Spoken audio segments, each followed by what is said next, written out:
que en. Ahora, piense esto. Usted y yo tenemos actos y hacemos cosas exteriormente, pero el cambio en una persona, ¿de dónde proviene? Del interior. A veces lo que hacemos exteriormente es más bien un reflejo de lo que somos interiormente. Cuando usted viene al camino, no solamente tiene una fe, dice Romanos que con el corazón se cree para justicia, pero con la boca se confiesa para salvación, porque de la abundancia del corazón habla la boca. Jesús no solo quiere estar sobre ti, Jesús quiere estar en ti. Esto es muy importante entenderlo, porque de otra manera veríamos la cruz solo como un símbolo, un amuleto que no sirve para nada en realidad. Y no tengo nada con la cruz. No tenemos una aquí porque a lo mejor no hemos puesto una, pero yo traigo una aquí. No tengo ningún problema. A lo mejor la trae colgada, a lo mejor la tiene en la casa, a lo mejor la tiene por allí. Ese no es el problema. El problema es poner mi fe y poner mi confianza en ese objeto, no en la obra que Jesús hizo. Porque volveríamos al punto: ¿cuántos cientos de miles fueron crucificados como castigo? La Biblia dice que entonces Jesucristo nos redime de esa maldición. Era una maldición estar colgado, estar crucificado, morir con esa muerte era una maldición. ¿Por qué? Porque era la muerte más horrible y la que era para todos aquellos que eran los peores. Los peores. Los romanos tenían diferentes castigos. La cruz era como la silla eléctrica, ahora le parece, es decir, un asunto que era el límite del castigo. Pero yo quiero ver entonces ahora un punto que es muy importante para usted y para mí: la diferencia entre el pecado y lo pecaminoso. La diferencia entre ser pecador y tener una actitud pecaminosa. Gálatas capítulo 13, versículo 13, 3:13. Dice Gálatas 3:13: Cristo nos redimió de la maldición de la ley, hecho por nosotros maldición, porque está escrito: maldito todo el que es colgado en un madero. En el Nuevo Testamento la gente sabía, los discípulos sabían, y por eso es ahí el descontrol y el desconcierto en su mente y en su corazón cuando ven a Cristo crucificado. Si Él era el Mesías, ¿por qué moría con esa muerte de maldición? ¿Dónde decía eso? En Deuteronomio 21:23. No dejaréis que su cuerpo pase la noche sobre el madero, sin falta lo enterrarás el mismo día, porque maldito por Dios es el colgado, y no contaminarás tu tierra que Jehová tu Dios te da por heredad. Ellos entendían ese concepto de maldición. Por eso se apresuraron también a bajarlo de la cruz y llevarlo al sepulcro antes del atardecer, por lo que decía la ley, por esto que estaba escrito. Pero Jesús en realidad, mis hermanos, fue hecho pecado con nuestro pecado. Él no se convirtió en pecador. Eso es lo que yo quiero que entendamos esta tarde. Porque algunos detractores del Señor dicen: bueno, pero en la cruz, cuando toma el pecado, en ese momento se hizo pecador.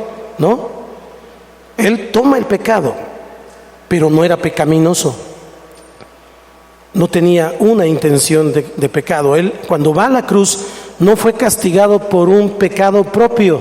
Él nunca declaró que era culpable de algo, ni desde que nace, luego cuando es niño, luego cuando crece y luego cuando empieza su ministerio 3 años, no tuvo relación con el pecado, sino que llevó en sí mismo el castigo por nuestros pecados.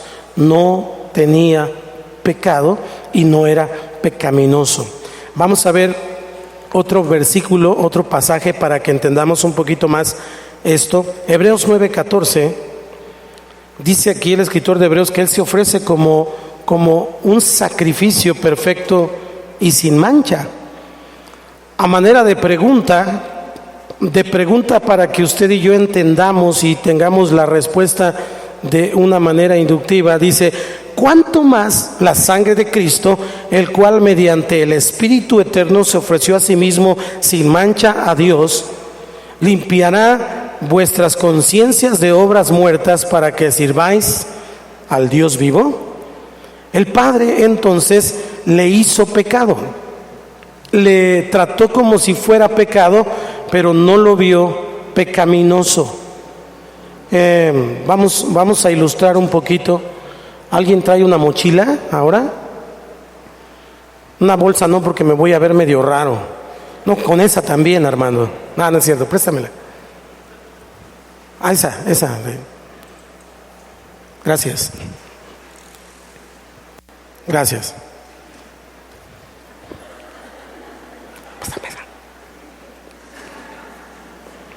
Jesús lo que hizo fue venir a esta tierra,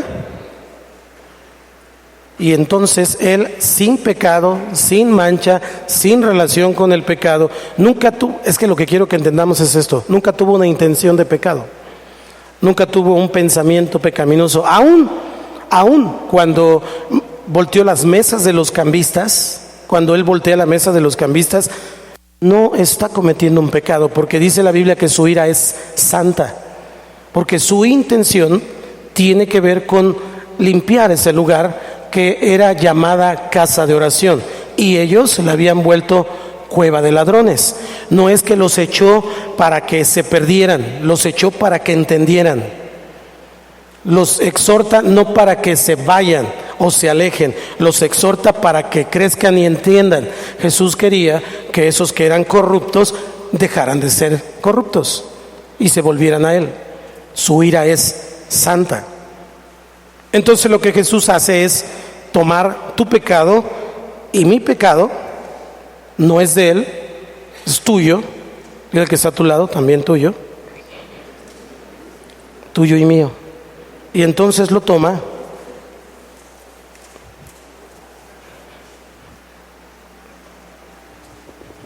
y toma tu pecado y toma mi pecado.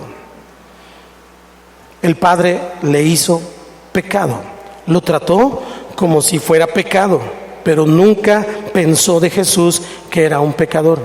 ¿Qué hizo el Padre? Amorosamente juzgó este pecado, juzgó el pecado tuyo en Él. Tu pecado y mi pecado lo puso sobre Él. Entonces Cristo nunca confesó una culpa personal. Si algo dijo Jesús en la cruz fue: Padre, perdónalos, ¿se refería a Él o se refería a nosotros? Perdónalos porque no saben lo que hacen. Y ese es el corazón del Calvario.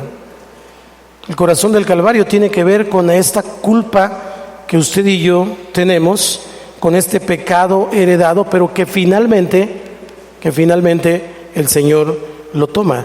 Dios entonces no hizo frente a la cuestión del pecado un acto meramente de observación de la muerte de Jesús.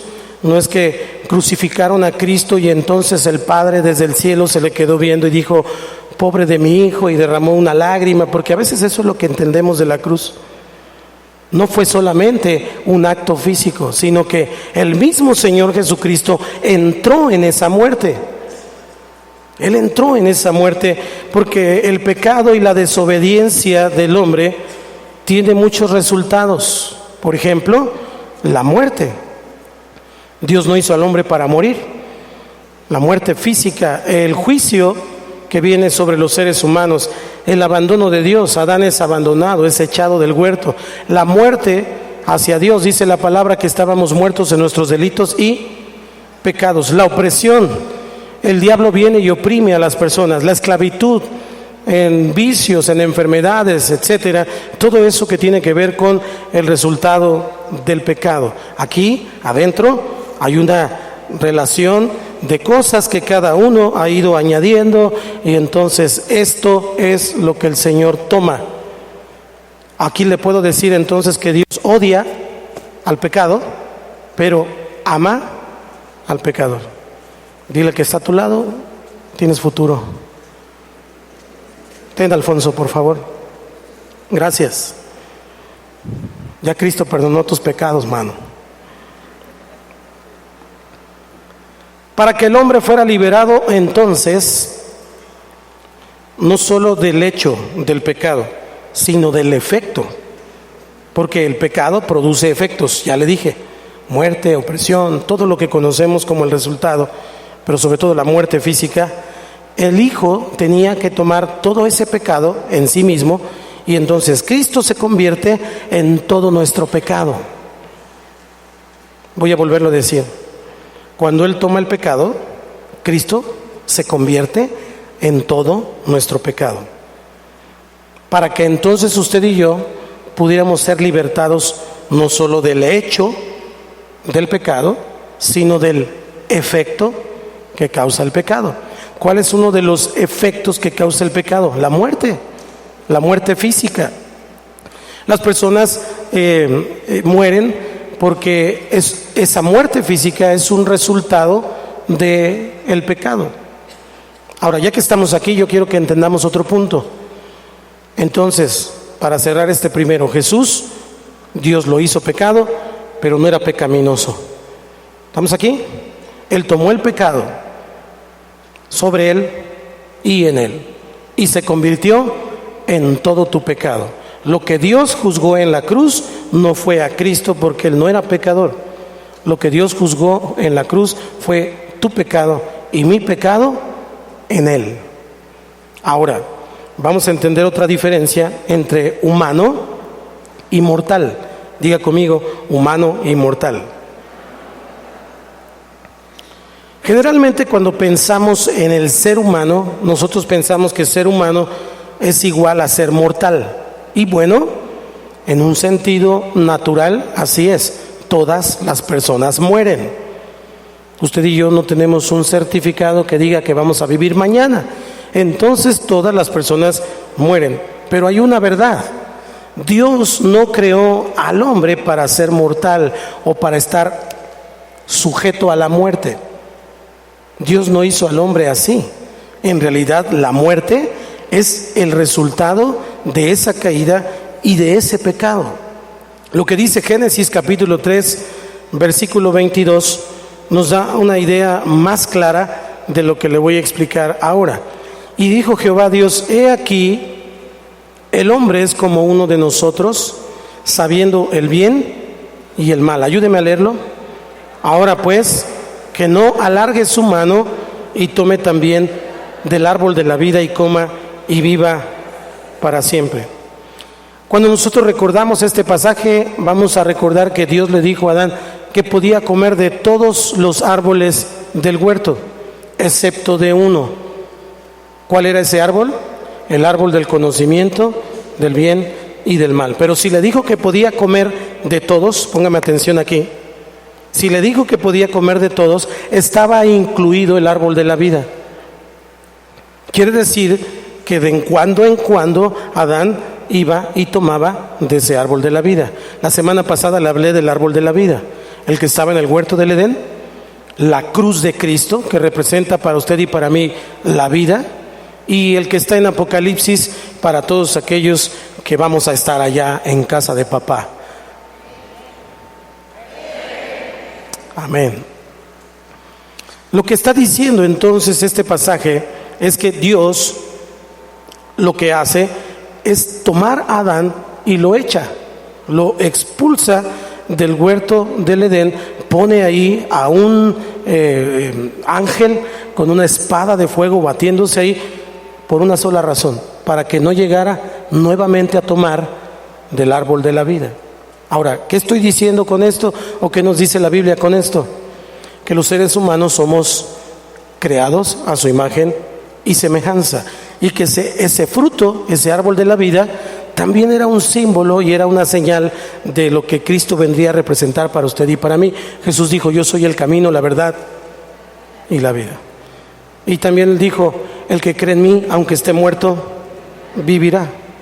Él es el fruto de ese árbol llamado cruz, que si usted y yo comemos y bebemos su sangre y comemos su carne, como lo hacemos a través de la lectura de la palabra, de la oración, de la comunión, de la Santa Cena, entonces usted y yo